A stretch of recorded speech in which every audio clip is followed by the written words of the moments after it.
Bharti news, सीधा, सटीक और निष्पक्ष। नमस्कार, मेरा नाम राघव है और आप भारती न्यूज देख रहे हैं। दिल्ली 2025 विधानसभा का चुनाव खास है क्योंकि कुछ प्रिडिक्शन नहीं बन पा रहा है। लोगों का अनुमान था कि आम आदमी पार्टी दोबारा भारी बहुमत पाएगी, लेकिन वो अनुमान भी अब धराशायी होता नजर आ रहा है। भाजपा के दावे भी कमजोर दिखाई दे रहे हैं और कांग्रेस भी इस रेस में बनी हुई है। तो ये चुनाव इसलिए भी है। आज हमारे साथ त्रिनगर विधानसभा के कांग्रेस प्रत्याशी सत्येंद्र जी हैं और पहला सवाल सर यही कि त्रिनगर विधानसभा जो है नई चुनौतियां लेकर के आएगी बाकी सभी पार्टियों के लिए, क्योंकि मैं 7 दिन पहले जब यहाँ घूमा तो मुझे बड़ा मिक्स ओपिनियन मिला। कहीं भी एक तरफ चुनाव झुकता हुआ नहीं दिखाई दिया। मैं आपसे पूछ रहा हूँ कि त्रिनगर में आप 30, 35, 40 साल से लगातार मौजूद हैं, आप नस जानते हैं त्रिनगर की समस्या क्या है। 15 साल कांग्रेस रही, 12 साल से आम आदमी पार्टी है। त्रिनगर की समस्याएं अब क्या हैं और तब क्या थी, सुधार कहां तक हो पाया? नहीं, त्रिनगर में कांग्रेस की सरकार आने से पहले और कांग्रेस के विधायक आने से पहले बहुत सारी समस्याएं थी। जैसे 3 या 4 वहाँ के जो ये रेलवे लाइन थी चारों तरफ उसके, तो लोग अगर शकूरपुर से भी कोई वहाँ जाना चाहता था तो उसको घंटों लग जाया करते थे। तो हमारी सरकार आई तो उन्होंने तीनों तरफ उसके रेलवे के नीचे वो अंडरपास बनाए ताकि लोगों को जाने के लिए सुगम रास्ता मिल सके। बहुत सारे जो गांव में वो बनने थे कम्युनिटी सेंटर, वो उन्होंने बनाए। केशव महाविद्यालय बनाया, महावीर हॉस्पिटल बनाया हमारी गवर्नमेंट ने, बहुत सारी पॉली क्लिनिक बनाया एक F ब्लॉक शकूरपुर में। तो जगह जगह से डिस्पेंसरी बनाई, होम्योपैथिक डिस्पेंसरी बनाई, आयुर्वेदिक डिस्पेंसरी बनाई, तो बहुत सारे स्कूल बनाए बहुत सारे, और बहुत ऐसे काम किए कांग्रेस की सरकार ने। लेकिन जैसे ही कांग्रेस की सरकार गई और कांग्रेस का विधायक गया, उसके बाद जैसे विकास रुक गया एकदम। कोई भी ऐसा ठोस काम यहाँ नहीं हुआ। वही जो सस्ता प्रचार होता है कि गली का मेन हॉल बदल दिया और उसके 1 लाख रुपए प्रचार में लगा दिया और कह दिया बधाई हो त्रिनगर वालों को, आपकी वो लाइन बदली गई है। तो इस तरह के काम हुए हैं। नहीं, ये इस बात से मैं सहमत हूँ। मैं अगर मैं क्या, कोई भी व्यक्ति जो दिल्ली में है वो अगर पूरा दिल्ली घूमेगा तो उसे 2 पार्टियों का प्रचार बड़ा मजबूत दिखाई देता है, आम आदमी पार्टी और भाजपा। कांग्रेस प्रचार में की रेस में उतना आगे नहीं रहती है। ये चाहे राष्ट्रीय चुनाव की मैं बात करूं या स्टेट की। आपको क्या लगता है इसका नुकसान भी किसी मोर्चे पर होता होगा पार्टी को? नहीं, नुकसान तो होता है। चुनाव की बात नहीं मैं कर रहा हूँ। मैं कांग्रेस कभी काम का प्रचार नहीं करती। हाँ, उसी तरह के चुनावी कांग्रेस ने अपने समय में जब वो केंद्र में थी, उन्होंने फूड गारंटी बिल दिया, उन्होंने मनरेगा दी, उन्होंने रेलवे के किराए सस्ते किए, उन्होंने राइट टू शिक्षा का वो दिया, उन्होंने राइट टू एजुकेशन का दिया, और उन्होंने एक वो आधार कांग्रेस के समय में आधार आया कांग्रेस है। के समय में आया। मेट्रो की शुरुआत की, बहुत सारे काम किए, लेकिन प्रचार नहीं किया, कभी भी इस तरह नहीं किया। क्योंकि कांग्रेस का ही इनिशिएटिव था। डायरेक्ट जो, लेकिन ये सब बातें पब्लिक तक नहीं पहुंच पाई। वही मैं बता रहा हूँ ना जी। कांग्रेस ये सोचती है कि जो लोगों के टैक्स का पैसा है उसको हम सिर्फ अपने प्रचार के लिए बर्बाद ना करें, हम उनको सुविधाएं दें उस पैसे से, ना कि उसका प्रचार करें। लेकिन एक ये नई राजनीति 2010 के बाद शुरू हुई है कि हमें नहीं पता था कि इस तरह की ये पॉलिटिक्स करेंगे और हम लोगों को मीडिया के माध्यम से बदनाम करवा के, और उसके बाद ये इस तरह का वो शुरू कर देंगे कि काम कुछ करना नहीं और प्रचार ही प्रचार करना।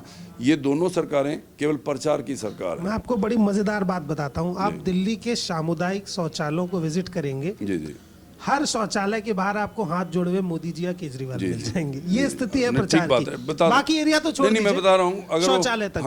नहीं, मैं दूसरे एक मुद्दे पर आता हूँ। फ्री बिजली, फ्री पानी, फ्री बस। कांग्रेस अगर सरकार में आती है तो क्या ये चीजें देगी? नहीं, जो जनता को देने वाली चीजें वो देंगे, क्यों नहीं देंगे उनको? तो जो जनता को सुविधा, कांग्रेस जब अपनी सरकार में थी तब भी उसने जनता को बहुत कुछ दिया। ऐसा नहीं है जो राशन, जो ये राइट टू फूड है, लोगों के मन में ये डाउट है कि जैसे सरकार अगर बदल गई तो उनको जो फ्री बिजली, फ्री पानी और ये फ्री बस सर्विस हमने अपना जो हमारा वो निकाला 5 गारंटी हमने निकाली, उसमें हमने 300 यूनिट बिजली दी है। हमने महिलाओं के लिए 2500 रुपए की स्कीम निकाली है। ठीक है। हमने 900 का जो सिलेंडर मिल रहा है, 900 साढ़े 900 का, उसको 500 का वो किया है। हमने गृहिणियों के लिए किट दी है जिसमें 5 किलो आटा, 5 किलो चावल, दाल, सरसों का तेल, जो भी किचन का सामान है वो सारा उसमें होगा। तो हमने जो युवा हैं पढ़े लिखे हैं, क्योंकि 10 साल में युवा एक पूरी पीढ़ी बर्बाद हो गई है, उनको कोई नौकरी नहीं मिली, रोजगार के मामले में तो फेल रही है कोई भी सरकार हो। तो हमने अब ये किया कि हम जो ग्रेजुएट लड़के हैं उनको 8,500 रुपये अप्रेंटिसशिप देंगे, और 1 साल तक जो अप्रेंटिसशिप करेगा फिर उसको जो नौकरी मिलेगी उसमें उसको प्रेफरेंस दिया जाएगा। सत्येंद्र जी, बड़ी मतलब इसमें एक बात मुझे समझ नहीं आती, मैं कई बार सोचता हूँ कि ये सारी चीजें दिल्ली तक ही क्यों सीमित है। यूपी में भी कांग्रेस चुनाव लड़ती है, आम आदमी पार्टी भी लड़ती है, मैं किसी एक पार्टी की बात नहीं करूंगा, बीजेपी भी लड़ती है, वहां ये फ्री सर्विसेज देने की बात क्यों नहीं कर पाते? नहीं, क्यों नहीं। हमारी कर्नाटक में सरकार है, हमारी तेलंगाना में सरकार है, झारखंड में हमारी सरकार है, तो वहाँ हम दे रहे हैं लोगों को। हिमाचल में हमारी सरकार है, हम दे रहे हैं वहाँ लोगों को। यूपी के मैनिफेस्टो में तो ऐसा कुछ नहीं था। कौन से में? यूपी, उत्तर प्रदेश का जो विधानसभा का चुनाव लड़ेंगे यूपी के लिए, तब करेंगे जब केंद्र का चुनाव लड़ते हैं, तो केंद्र के लेवल की हम बात करते हैं पूरे देश में, क्योंकि पूरे देश में एक जैसा होना चाहिए, तो हम उस लेवल की बात करते हैं। लेकिन जब राज्य की बात आएगी तो राज्य के लिए करेंगे। अच्छा, रमेश बिदुड़ी के बारे में थोड़ी सी मैं बात करना चाहूँगा कि उनके जो बयान रहे, जिस तरह से उन्होंने प्रियंका गांधी के बारे में शब्द इस्तेमाल किए जो बहुत आपत्तिजनक थे, इससे पहले में सदन में भी जिस तरह की वो भाषा इस्तेमाल करते हैं, क्या लगता है कि इस तरीके की चीजों से भारतीय जनता पार्टी के चरित्र पर कुछ प्रश्न चिन्ह खड़ा होता है? चाल चरित्र चेहरा यही है। हाँ। वो जो उनके वो थे, उसमें यूपी में एक एमएलए थे, उन्होंने कितना शोषण किया उस लड़की का। एक वो चिन्मयानंद थे, कुलदीप सिंह सेंगर, चिन्मयानंद, ऐसे बहुत सारे लोग हैं जो इस तरह का वो करते हैं। बीजेपी का ये सिर्फ वो वोट पोलराइज करने के लिए कुछ भी कर सकते हैं, उनको कोई वो नहीं है इस बात से। आपको क्या लगता है, प्रधानमंत्री जी सब सुनते होंगे तो उनको नहीं लगता होगा कि ये कितनी मतलब अशिष्टता भरी बात है? ये प्रधानमंत्री जी की सहमति है इसमें। अच्छा, उनका संरक्षण है, और वो ही भाजपा की ये नीति है इस तरह की। तो जब अपनी उन्हीं की नीति के ऊपर उनका कोई वर्कर या कार्यकर्ता या एमपी बोलेगा तो वो क्यों मना करेगी। पहले भी पार्लियामेंट में इन्होंने एक मुस्लिम समाज के लिए बड़ा अभद्र बोला था, दानिश अली के लिए बहुत अभद्र बोला था। मैं जब दानिश अली जी से मिला, मैंने इस बारे में उनसे बात की। दानिश अली जी ने पार्लियामेंट्री बोर्ड में इसकी रिपोर्ट की, और आप विश्वास नहीं मानेंगे उस पर कार्यवाही कोई नहीं। इनकी समस्या क्या है कि ये काम तो करना जानते नहीं, इन्होंने देश के लिए कोई काम नहीं किया, ना आज़ादी में इनका कोई सहयोग रहा, उसके बाद देश के विकास में कोई सहयोग नहीं रहा, और अब 10 साल से इनकी सरकार है तो कोई इन्होंने विकास नहीं किया।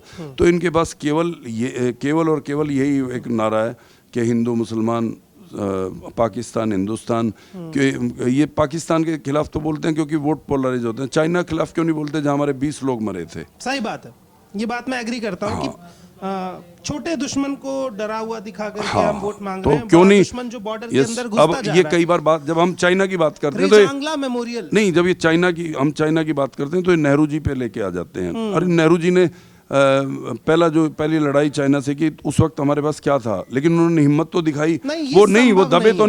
वो दबे तो नहीं। आज तो हमारे पास सब कुछ है, हम सक्षम है, दुनिया में हम तीसरी ताकत के रूप में जाने जाते हैं। कि बच्चा बड़ा होकर कहने लगे कि मेरी माँ बाप ने मेरी अच्छी परवरिश नहीं, उस समय की परिस्थितियों में जो सबसे बेहतर हो सकता था वो नेहरू जी ने किया। उस पर सवाल उठना भी नहीं चाहिए। खैर, वो बाकी दिनों में ये बात करते हैं, मगर नेहरू जी की जब जयंती आती है उन्हें झुकना पड़ता है, वो नैतिक बात है। एक आखिरी सवाल मैं आपसे पूछूंगा, मुख्यमंत्री का चेहरा कौन है कांग्रेस से? कांग्रेस के पास बहुत सारे लोग हैं, फिर भी आपकी पसंद का कोई? नहीं, बहुत सारे लोग हैं। मैं जान रहा हूँ डिप्लोमेटिक सवाल है, पर करना चाहूंगा मैं। नहीं, बहुत सारे। मैं ये कह रहा हूँ, मैं मुख्यमंत्री की बात नहीं कर रहा हूँ क्योंकि मैं ये निर्णय करने वाला मैं नहीं हूँ, लेकिन योग्य जो लीडर हैं, जो विजनरी लीडर हैं हमारे पास, अजय माकन जी हैं, देवेंद्र यादव जी हैं, और बहुत से जयप्रकाश अग्रवाल जी, बहुत सारे लोग हैं जो हमारे सीनियर लोग हैं, संदीप दीक्षित हैं, सारे हमारा हर लीडर तपा हुआ है। उसको पहले ट्रेनिंग दी जाती है। नहीं, सुनो एक सेकंड, पहले कांग्रेस में ट्रेनिंग दी जाती है। एक व्यक्ति जब तप जाता है तब उसको कॉर्पोरेशन मेंबर, विधायक या एमपी लड़ाया जाता है। तो जो तपा हुआ चेहरा है वो योग्य निकलेगा और वो कोई भी बन सकता है उसमें। मुझे यही बात बड़ी बढ़िया लगती कांग्रेस में, यहाँ कोई सीएम बन के नहीं आता, यहाँ कोई भी सीएम बन जाता है। बाकी पार्टीज में चेहरे पहले से डिसाइड है। आम आदमी पार्टी में नहीं, हमारे यहाँ लोकतंत्र है ना जी, हमारे दादागिरी नहीं है। हमारे यहाँ कोई 1 या 2 लोग यानी पार्टी नहीं चलाते, हमारे यहाँ सिस्टम है, पूरा सिस्टम है। तो उसमें सिस्टम में जो भी तय करते हैं, क्योंकि जब भी कोई विधायक चुने जाते हैं या हमारी सरकार बनती है तो पहले विधायक दल की बैठक होती है, उसमें नेता चुना जाता है। उस नेता के नहीं, पहले एमएलए की राय ली जाती है, और जब वो चुना जाता है तब हमारा हाईकमान उस पर वो करता है। मैं एक आखिरी सवाल करूंगा, उसके बाद आप जो मैसेज त्रिनगर की जनता को देना चाहें। ईवीएम को लेकर के क्या राय है आपकी दिल्ली में, और क्या आपके कार्यकर्ताओं में आपने मैसेज दिया है कि इसको लेके किस तरीके से सजग रहना है, क्या तैयारियां हैं कि इस बार अगर ऐसा कुछ होता भी हो तो ना हो पाए? नहीं, ईवीएम के ऊपर तो सवाल शुरू से उठ रहे हैं। बहुत सारी ऐसी बातें हुई हैं जिसकी वजह से ईवीएम पे सवाल उठते हैं। सवाल ये नहीं है कि भाई जैसे ये बात तो राम की करते हैं। हाँ। राम ने तो एक व्यक्ति ने सिर्फ कहा था सीता जी के लिए, उन्होंने उनको वनवास दे दिया था। बिल्कुल। और ये जब इतने लोग इस बात को उठा रहे हैं तो क्यों नहीं छोड़ देते ईवीएम को, क्यों नहीं बैलेट से चुनाव कराते? कहाँ इनकी वो जो नैतिकता है, जो बीजेपी कहती है कि हम तो नैतिक पार्टी हैं, वो नैतिकता कहाँ चली गई इनकी? लेकिन सर आपकी पार्टी गठबंधन में थी उत्तर प्रदेश में, उसी ईवीएम से चुनाव हुआ, 40 से ज्यादा सीटें आपकी गठबंधन में आई। जी। तो मैं आपको एक इंटरेस्टिंग बात बताता हूँ। इनके एक वो हैं गुप्ता जी जो टीवी पे रोए भी थे, जो वो इनका वो करते हैं। मुझे याद है ना? नहीं है वो सर। नहीं, उनके पिता आरएसएस में थे, और वो जो पीयूष गोयल हैं और अमित शाह उनके नजदीकी, कौन सा वो उनके नजदीकी हैं। तो उनसे जब एक पत्रकार ने पूछा था कि भाई आपने ध्यान नहीं दिया उत्तर प्रदेश और बंगाल में, आप कह रहे हैं हाँ हमने ना, हमें ये लग रहा था कि हमने यहाँ मंदिर बनवाया हुआ है और वहाँ हमारा जो था कि भाई वो आएगा, तो हमारा ध्यान जो है दिल्ली, मध्य प्रदेश और छत्तीसगढ़ पे था। और वो ध्यान कौन सा था आप समझ सकते हैं। बिल्कुल, मैं समझ गया आपकी बात, आप जो इशारों में कहना चाह रहे थे। जी। इस बात से मैं सहमत हूं कि मीडिया और ये सर्वे एजेंसियों की विश्वसनीयता खत्म हुई है पिछले 10 साल में। बिल्कुल। और सोशल मीडिया को इसको लेकर के तमाम तरह के बातें। जी। एक आखिरी मैसेज जो आप अपनी पब्लिक को देना चाहें?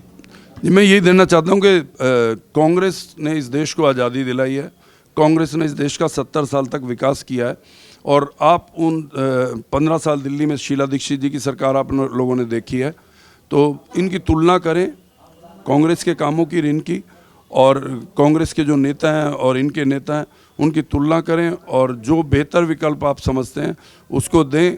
क्योंकि मैं लोगों के बीच में जो घूम रहा हूँ तो लोग अब खुद ब खुद मुझे कह रहे हैं, बहुत सारे लोग मेरे पास खुद आ रहे हैं कि भाई कांग्रेस को आना चाहिए। तो लोगों की इच्छा है कांग्रेस को आए, तो मैं यही प्रार्थना करूंगा कि 5 तारीख को बटन को दबाकर कांग्रेस के पक्ष में वो करें, ताकि फिर से जो दिल्ली का रुका विकास है जो वो शुरू हो सके, और बाद में फिर देश का भी जब बारी आए तो देश के बारे में भी इसी तरह के वो करें।